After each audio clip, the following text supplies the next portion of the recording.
vraiment faire de la prévention, de la sensibilisation et leur dire quand ils arrivent entre ces murs, déjà devant ces murs, qu'on n'est pas dans un film, on n'est pas dans une fiction, on n'est pas dans la virtualité, on est dans le monde réel.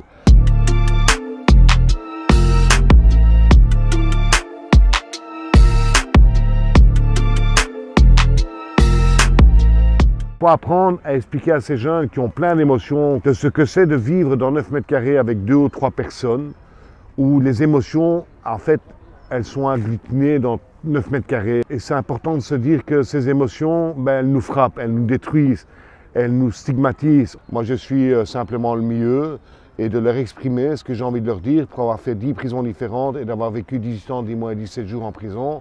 De leur dire, en fait, j'ai pas envie de vous faire peur sur la prison, j'ai juste envie de vous faire peur sur tout ce que vous risquez de perdre en liberté, quels que soient les problèmes que vous pouvez rencontrer. On veut vraiment faire comprendre au grand public qu'est-ce que cela signifie d'enfermer, de priver de liberté des personnes. Et qu'est-ce que ça fait aussi pour l'ensemble de la société.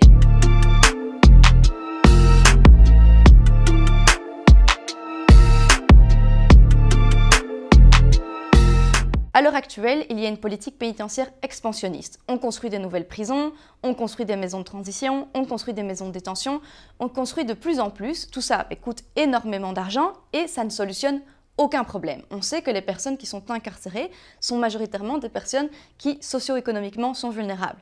Donc si on veut vraiment toucher le problème, il faut s'attaquer aux causes de la délinquance et donc surtout investir non pas massivement dans la prison, mais investir massivement dans l'aide sociale. C'est vraiment un monument de la modernité en Belgique.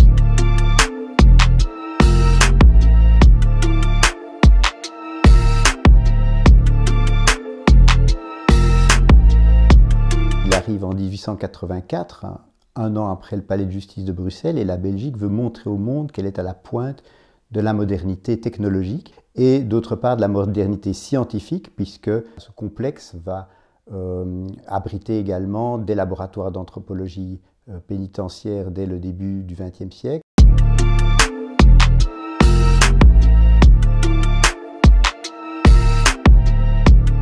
Vu la diversité des gens qui ont été détenus, que ce soit des résistants ou des gens accusés de banditisme, ou des criminels en col blanc, ou encore des politiques, il est absolument important de rendre ces voix aussi comme témoignage à la société. Ça permet de comprendre ce que signifie en fait le crime et la punition du crime.